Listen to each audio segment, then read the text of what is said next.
They smiled at me like they were giving me a gift.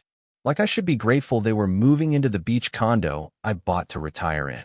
My daughter-in-law raised her glass at Thanksgiving and said, "In 3 days, we're moving into your new apartment." Then my own son looked me dead in the eye and added, "You don't need it like we do. You can retire peacefully in the cabin." And I said nothing.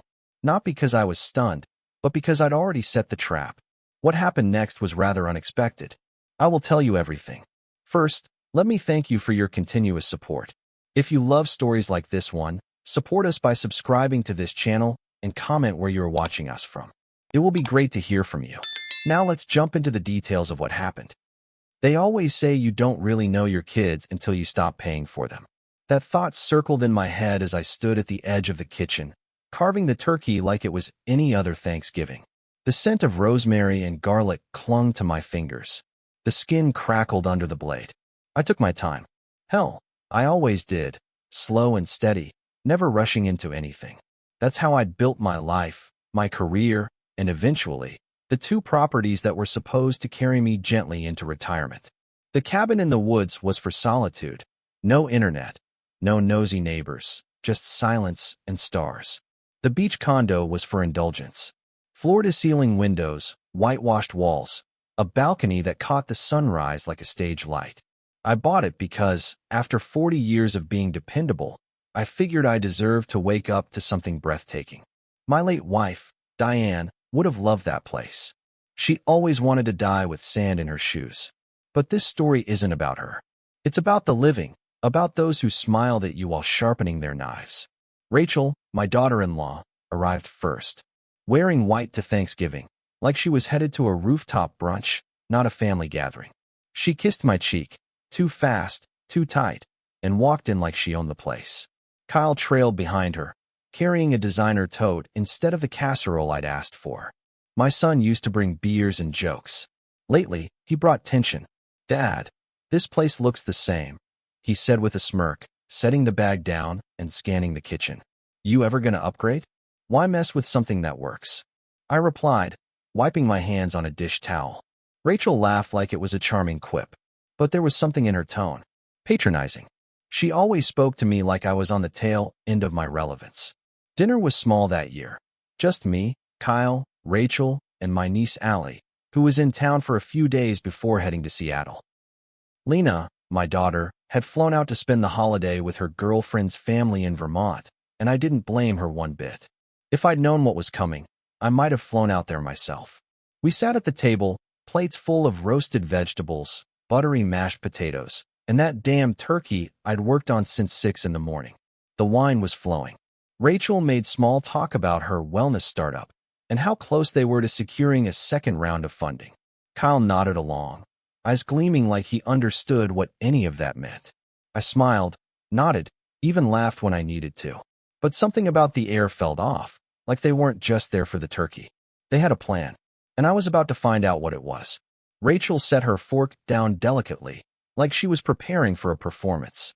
She lifted her glass. "To family," she said, "and new beginnings." We all raised our glasses. I took a sip, then set mine down. She didn't stop there. "And speaking of new beginnings," she said, her eyes locking on mine, "in 3 days, we're moving into your new apartment. The beach house you bought for retirement." My brain didn't process it right away. I thought maybe I misheard her. Maybe she was trying to be funny. But then Kyle leaned in, grinning like a kid who thought he pulled off a magic trick. "You don't need it like we do, Dad. You can retire peacefully in the cabin." Just like that. Like it had been decided. Like I didn't exist in the equation at all, just a placeholder on a deed. The table went quiet. Allie looked up from her sweet potatoes, fork suspended midair. Rachel smiled wide, showing off her veneers like she'd just dropped the mic on national television. I didn't say a word. Not a single damn thing. Because in that moment, my instincts kicked in. The same instincts that kept me alive through 4 decades of deadlines, layoffs, and bureaucratic sabotage. When you're being ambushed, you don't yell. You wait. You listen. You watch the room unravel around you. So I watched. I watched Rachel take another sip of her wine, completely unbothered. I watched Kyle lean back in his chair, confident, relaxed, like this was all normal, like they weren't trying to steal a home that didn't belong to them. Rachel continued, as if nothing was wrong. We've already measured the patio for furniture. It gets such amazing morning light. And Kyle wants to turn that spare room into his home office. It's really perfect for us. Perfect for us. Now can we talk about this, Tom? Now would you be willing to help us out? Just a declaration. A takeover. I forced a smile. That's a bold move, I said quietly. Kyle chuckled. Come on, Dad. It makes sense. You always said you preferred the woods anyway. You can fish, read, disconnect. Isn't that what you want? He sounded so proud of himself. So sure he was helping me. Sure, I said, still calm.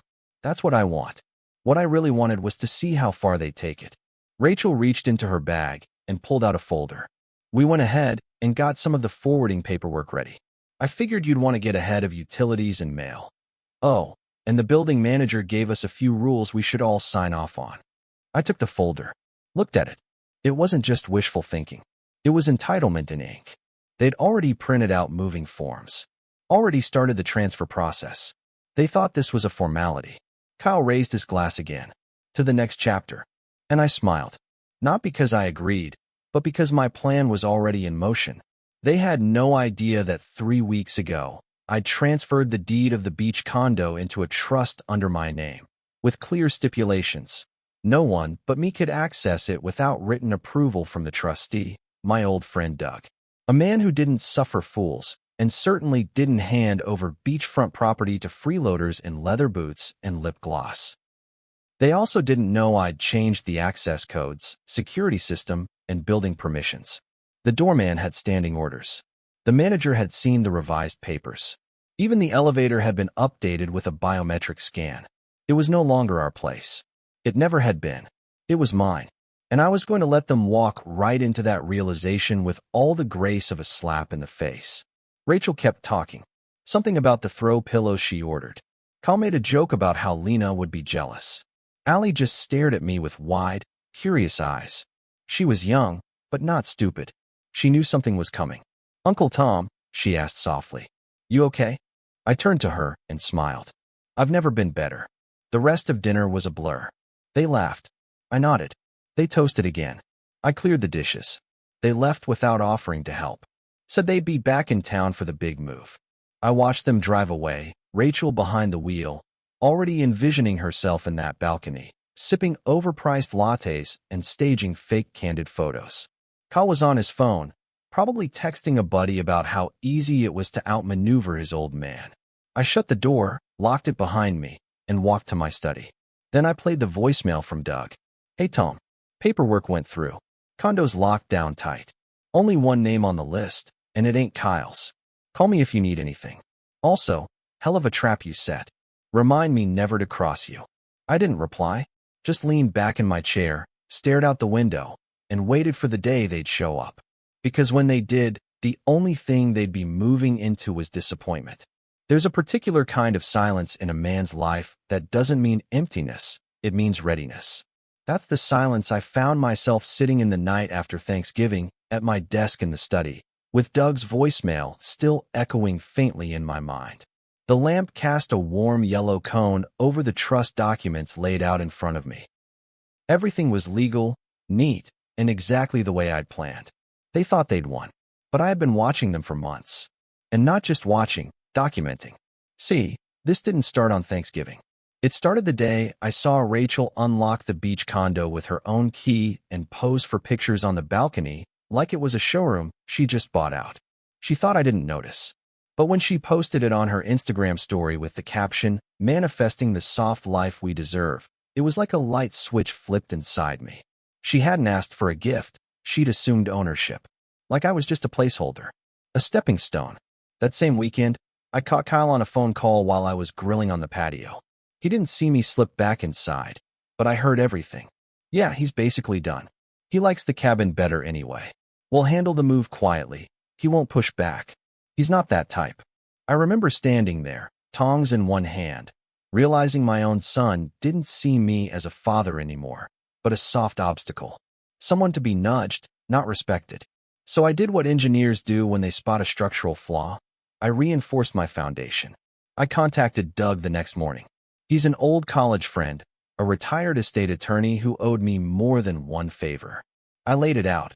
I wanted to protect the condo from being mistakenly absorbed into my kid's vision board. Doug didn't even blink. "Family's funny like that," he said. "The minute they smell retirement, they start licking their lips." He drew up the trust papers, placed the beach condo under a holding company, and made me the sole lifetime beneficiary. The cabin I left untouched because I knew they didn't want that. No Trini cafes, no rooftop pools, just birdsong and solitude. I also contacted the condo association and gave them written notice. Only I could approve access. I changed the smart lock codes, removed Kyle and Rachel from the emergency contact list, and even installed a new biometric lock. No thumbprint, no entry. Meanwhile, I let Kyle and Rachel spin their web. I didn't say a word. I watched them visit the condo more frequently, sometimes bringing friends along. I caught them there once when they didn't know I was in town. Kyle looked startled when I walked in. Rachel just smiled and said, "Oh, we were just showing it off. It's so stunning, Tom. You've really outdone yourself." I smiled back. "Glad you enjoy it." That was the moment I knew they thought they were pulling off the perfect heist. No confrontation, no messy paperwork. Just wait for the old man to step aside and step into the sunset. The beach condo would be theirs by default, but I never believed in defaults. You don't spend 40 years planning your retirement to let someone else write your ending. The morning after Thanksgiving, I drove to the condo myself. Checked everything. The elevator logs confirmed what I already knew.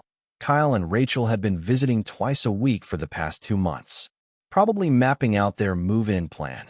I walked through each room slowly, soaking it in. It felt good, knowing this space still belonged to me, that despite all their posturing, they hadn't taken a damn thing.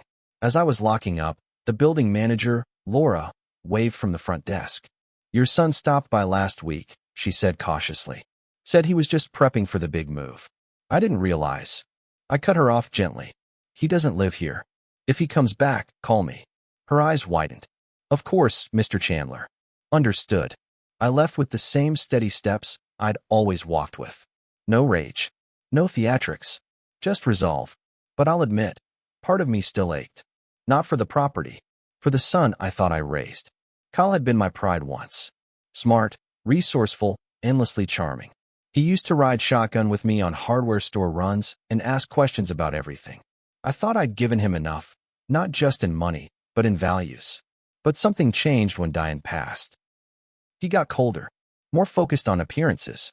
Rachel came into the picture right after, and I can't blame her for all of it, but she certainly didn't help.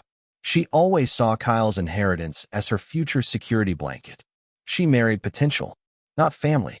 I sat in the condo that afternoon, sipping coffee by the window, watching the tide come in. For a moment, I questioned myself. Was I being too harsh? Was I punishing ambition, not betrayal? But then I remembered Kyle's voice from that phone call. He won't push back. He's not that type. I'd never been so certain of anything in my life. Back at the cabin, I set up a camera facing the driveway. Not for safety, but because I wanted to see their arrival. The moment when reality slammed into their delusion. I didn't want to miss it. Doug called again later that night. "They're not going to like this," he said. "You sure you're ready for the fallout?" "I've lived through worse," I said. "At least this time, I'm the one writing the terms." He laughed. "Remind me never to get on your bad side. Just don't try to steal my house, and we'll be fine." By Sunday evening, I got a text from Kyle. "Kyle, movers coming Tuesday. Should we meet you there, or just use our key?" I stared at the message. "Me? Do what you think is best." He replied with a thumbs-up emoji. I couldn't help but laugh. He really thought this was happening. Tuesday morning came like any other, except the air felt heavier. Anticipation does that. It thickens everything, even your coffee. I was already at the cabin by dawn, flipping pancakes and listening to the radio, the same station Diane used to love. Some old Springsteen track played in the background as I poured syrup over my plate and stared out the window. Miles away, Kyle and Rachel were probably stacking boxes into a moving truck they hadn't paid for, humming with excitement, completely unaware that they were about to be told, clearly, definitively, no. They never learned how to hear that word. I didn't go to the condo. I wanted them to walk in first, To feel the cold snap of confusion when the keypad didn't work and the security guard didn't wave them through with that smug, empty smile they always expected. By 10:43 a.m., it started. The first voicemail came from Rachel. "Hi, Tom. It's Rachel. So, weird thing. We're here at the condo, but our key isn't working. The keypad won't accept the code either. We figured maybe you reset something? Just give us a call when you get this. The movers are unloading, and we kind of need to get in." That last part. We kind of need to get in. Like she was ordering a latte that was 5 minutes late. I didn't respond. The second voicemail came at 11:08. "Call this time. Dad, hey. So, there's a problem. We can't get into the place. Security's being weird. They said we're not on any approved list anymore. That can't be right. Can you just call them and clear this up? Rachel's getting frustrated, and we've got, for guys waiting with furniture." Still, I said nothing. Let the silence answer for me.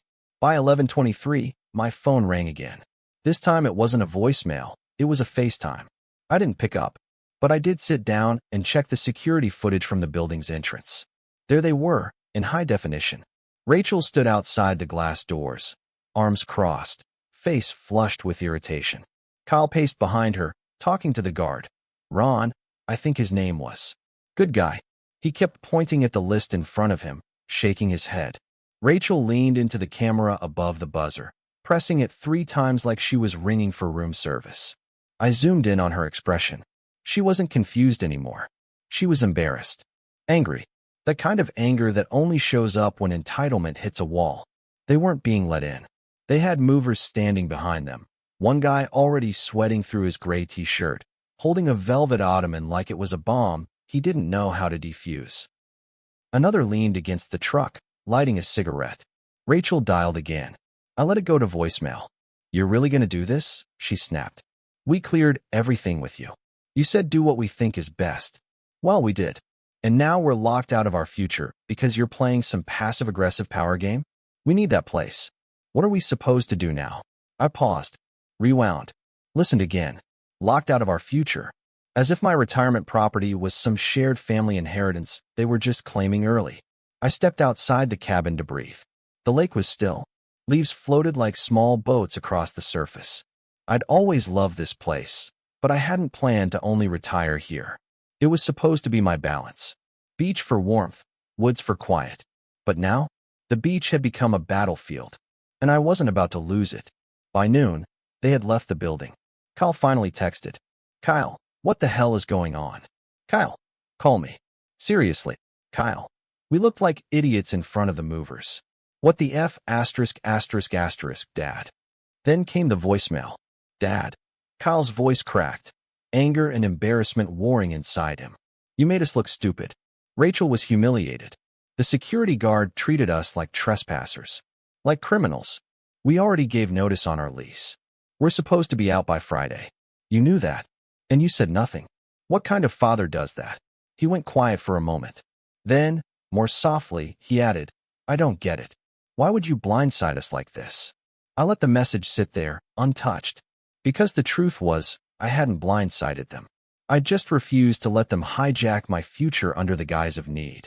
That afternoon, Doug called. "I got a call from Rachel," he said, half laughing. "She asked me to verify some documents." I told her, "Ma'am, I'm not your attorney. I don't work for you." I couldn't help but grin. Did she scream? No, Doug said. She hung up. But I'm pretty sure her voice went 3 octaves higher before she did. By nightfall, I finally got a message from someone else. Lena, hey. Kyle and Rachel showed up at my place. Told me what happened. Just wanted to say, I see you. And I support you.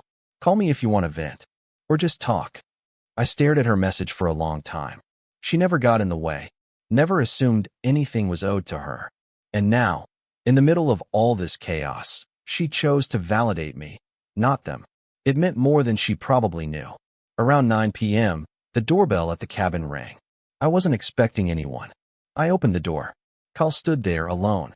His eyes were tired, his jaw clenched. "You really gonna make me beg?" he asked. "No," I said. "I'm going to make you listen."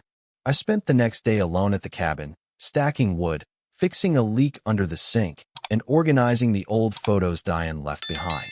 Our family used to be simple, messy but close.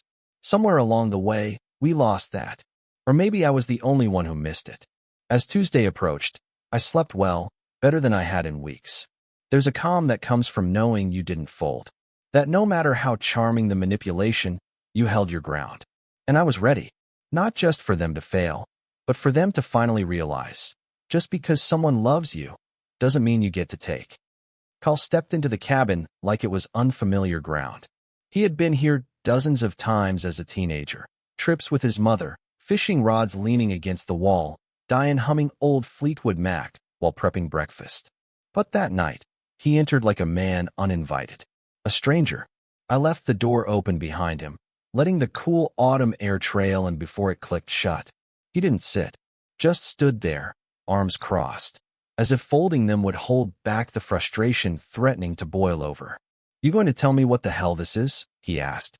His voice wasn't raised, but the tension was all there, tight and brittle. "You let us plan everything. Pack, rent a moving truck, cancel our lease. Then you just lock us out like we're squatters?" I didn't answer right away. I walked over to the fireplace, nudged a log into place with the poker, then turned to face him. "You never asked," I said calmly. "What?" "You never asked me if you could have the condo.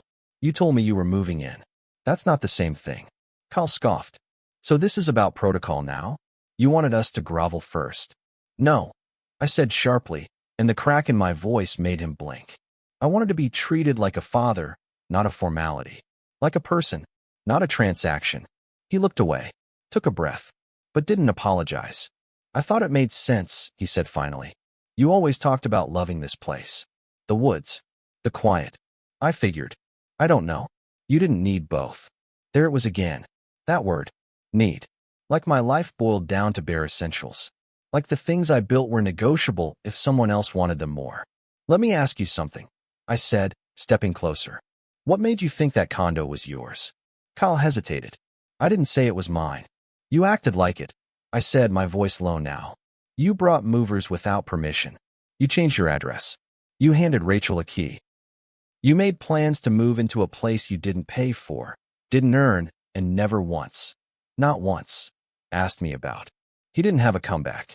I could see the wheels spinning in his head, trying to reframe it as a misunderstanding. Maybe even throw Rachel under the bus.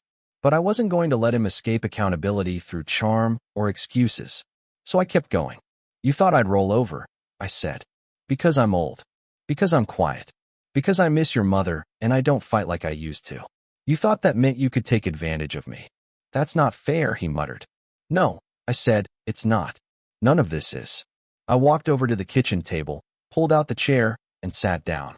He followed slowly, still standing, unsure. "You want to know what hurts most?" I asked. "It's not that you tried to take something from me. It's that you didn't think I'd mind. You didn't even consider I might have my own plans. You treated my retirement like a clearance sale. First come, first serve." Kyle rubbed his face, finally sinking into the chair across from me.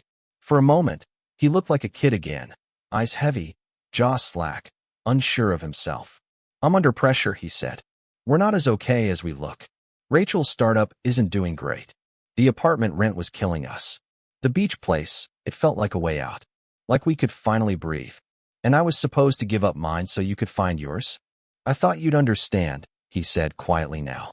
I stared at him. "I do understand. I understand being desperate. I understand wanting more. I worked my whole damn life in that headspace. But here's what you don't understand. Need doesn't give you permission to take. Not from me. Not from anyone." He dropped his head, elbows on the table. Silence stretched between us for several long seconds. "Rachel's furious," he muttered. I laughed, not with amusement, but with a kind of tired disbelief. "She should be furious, with herself. She made this bed with her arrogance. And so did you. You weren't just asking for help, Kyle. You were plotting a takeover. And you're mad it didn't work." He looked up, eyes red-rimmed. Not from tears. He was still too proud for that, but from whatever was left of his dignity slowly unraveling. "What now?" he asked. "We've got no place to go. Everything's in boxes." "You have money," I said.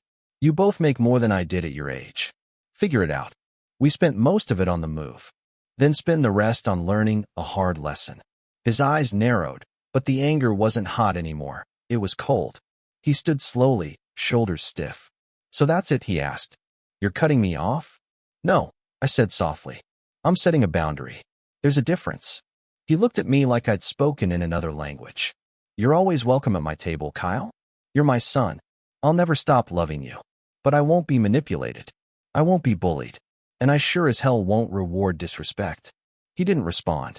Just nodded once, jaw tight, and walked to the door. Halfway there, he turned around. For what it's worth, he said, voice rough. I didn't expect you to be this cold. I'm not cold, I replied. I'm finally warm enough to stop letting people walk all over me. The door clicked shut behind him. And just like that, the cabin was quiet again. But this time, it wasn't the silence of loneliness. It was peace. Hard-earned, painful peace. I poured myself a glass of bourbon, stepped out onto the deck, and watched the trees sway in the wind. My phone buzzed once, Rachel's name. I turned the screen over and let it ring. The next morning, I woke to silence. No buzzing phone. No passive-aggressive voicemails. No Rachel trying to reset the narrative. Just the creak of old wood beneath my feet, the soft scrape of a fox crossing the gravel outside, and the low whistle of wind filtering through the trees. It was the kind of morning I used to pray for back in my working days. Solitude without tension. But the quiet didn't last long. By mid-morning, I'd brewed my coffee and was halfway through a crossword when Lena called. Her voice was sharp, clipped. Dad, she said, you need to know something. She sounded out of breath, like she'd just opened a digital grenade. Rachel's been posting about you, she continued. She didn't say your name, but it's obvious. She's framing it like you tricked them into giving up their lease. She said, and I quote, imagine planning your future around a promise your family made, only to be locked out like a criminal. I leaned back in my chair, sipped my coffee, and nodded like I was listening to a weather report. I figured she'd play victim, I said. Lena huffed. There's more. People are commenting, asking if she means you. And Kyle's not exactly shutting it down. He commented, truth will come out eventually. Dad, this is going to get around. The family group chat is already spinning. Of course it was. One whisper, and the gossip wildfire spreads. That's the thing about families. We don't always talk, but we always talk. I'm fine, I said. Let them talk. Lena paused. Then, more gently.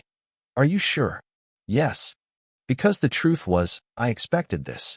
You don't cut off a lifeline from someone who sees you as a resource and expect them to walk away quietly.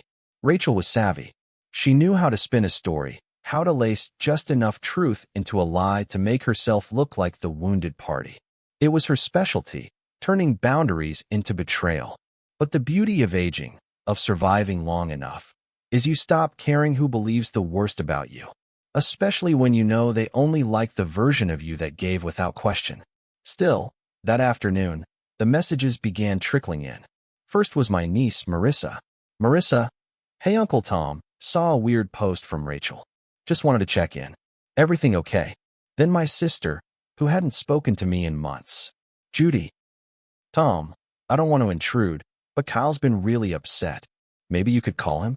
You're still his father. And then the kicker, from Rachel's sister, whom I hadn't spoken to ever. Tracy. I don't know what really happened, but humiliating your own son like that? Over a house. I hope you can sleep at night. I didn't reply to any of them. Not because I couldn't defend myself, but because I didn't need to. I wasn't going to argue with people who only reached out when drama gave them an excuse. But I did text Lena. Me. Thank you for calling me first, not just assuming. Lena, of course. You raised me better than that. She added a second text a few minutes later. Lena, P.S. I saw the condo last summer. I always assumed it was your reward, not ours. That one sat with me longer than I expected. Not because it flattered me, but because it reminded me of what real respect looked like. Quiet, grounded, and never hungry for what wasn't offered. That night, Doug drove up to the cabin. He brought a bottle of whiskey and a tin of those chocolate cigars he swears are his only vice. We sat on the porch like we used to, younger, sharper, but no less tired. You caused a hell of a stir, he said, grinning. I didn't cause anything, I replied. I just didn't play along. He chuckled. Well, Rachel's been calling every damn person who might make you feel guilty, including me. I raised a brow. What did she say? that you were losing it, that you baited them into giving up their apartment so you could teach them a lesson, that you made promises. Did I? You didn't promise her anything. I know, because I've got the emails, the lease, the trust documents, all dated, all clean. She's flailing. I nodded. Let her. He looked at me for a long moment. Then he pulled something out of his coat pocket. A letter, folded once, written on thick paper in Kyle's handwriting. He dropped this off yesterday. Didn't stay. Just said, give it to him if you see him. I took it, stared at it for a minute. Didn't open it. Going to read it? Doug asked. Not yet. He didn't push. Just clinked his glass against mine. To hard lines. To quiet freedom, I replied. The letter stayed on the mantel for 3 days. I didn't touch it. Not because I was afraid, but because I wasn't ready to entertain remorse while Rachel was still out there painting me as a villain in her curated little echo chamber. Instead, I went on living. I painted the back deck. I called Lena and told her I was proud of her. I took long walks around the lake without needing to explain where I was going or when I'd be back. And slowly, the noise quieted. Rachel moved on to posting about energy vampires and protecting your peace, as if she hadn't tried to colonize mine. The gossip fizzled. People found new drama to chew on. And I finally felt the freedom of being misunderstood and not caring. I waited until the first frost glazed the pine needles outside before I opened the letter. It had sat on the mantel for weeks, untouched, resting beside an old photograph of Diane, her holding Kyle on the 4th of July, both of them covered in melted popsicle and sunburn. She'd kept that picture in her wallet until the day she died. I didn't realize how much I'd started doing the same, keeping their best versions preserved in corners of my memory, hoping it would outweigh the mess we'd become. The letter was short, handwritten in pencil, no date. Kyle's script hadn't changed much since high school, blocky and rushed, like his mind moved faster than his hand could keep up. Dad, I messed up. I let Rachel drive something I should have slowed down. The condo wasn't ours. I knew that. I just didn't want to admit we couldn't afford the life we were pretending to live. I thought maybe if we got the place, we could finally stop falling behind. But I didn't stop to think what that would cost you. I was wrong. I won't try to defend what we did. Just wanted to say, I see it now. If there's still a door open between us, I hope someday I can knock. Okay. I read it twice, then folded it, not with anger, but with a strange kind of acceptance. He didn't ask for forgiveness, and I didn't owe him any speech. But that letter, that tiny surrender, meant something. Not enough to reverse the damage, but enough to stop the bleeding. I didn't call him, didn't text. I left it there, just like that. Not every wound needs closure. Sometimes, the real closure is choosing peace over performance. By December, the snow came, thick and quiet. I stacked wood out back and watched the lake start to freeze around the edges. The cabin got colder in the evenings, but the fire kept the main room warm enough. I filled my time with simple things, replacing the faucet in the bathroom, sanding down an old bench Diane used to sit on. I started journaling in the mornings. Just thoughts, feelings, pieces of memory. No audience, no filter. The condo stayed rented out. A young couple with a baby moved in. I didn't meet them. Doug handled the lease, but I saw the pictures. They'd put a small plant on the balcony, a child's rubber duck in the tub. Somehow, knowing strangers were building their future in the space Kyle tried to steal made the irony sweeter. And I wasn't bitter. Not really. Just done. That was the difference. Bitterness rots you from the inside. But being done, that sets you free. Sometimes Lena called to check in. Have you heard from Kyle? Not since the letter. Would you want to? I don't know. I'd answer honestly. Depends on whether he comes back with humility or a script. She always respected that. Rachel, from what I heard, had launched some new coaching business about manifesting abundance. Good for her. I hoped she found it, so long as it wasn't mine. As for the rest of the family, the ones who doubted me or whispered behind my back, most of them faded into the background. The calls stopped. The guilt trips dried up. People move on when drama loses its scent. I had peace, not because everything was resolved, but because I stopped needing resolution from people who never offered me respect in the first place. There was something beautiful about that. Lonely sometimes, yes, but beautiful in its clarity. One morning in late January, I made the drive to the edge of the beach town. Not to the condo, just to the cliff that overlooked it. I parked, stepped out, and stood in the wind, watching the waves crash beneath me. I didn't feel anger. I didn't feel regret. I felt sure. That was enough. I gave my family everything I had: time, money, patience, grace. And when they tried to take more, I didn't lash out. I just shut the door they assumed would always be open. Sometimes love means saying enough. Sometimes the real inheritance isn't property. It's the strength to protect your peace, even if it makes you the villain in someone else's story. And if that makes me cold, so be it. At least I'm warm by the fire I built myself. When family crosses the line between need and entitlement, sometimes your silence is the loudest answer. Have you ever had to draw the kind of boundary that cost you everything, but saved your peace? Tell us your story in the comments. And if this one hit close to home, subscribe for more real-life stories about family, fallout, and finding your voice.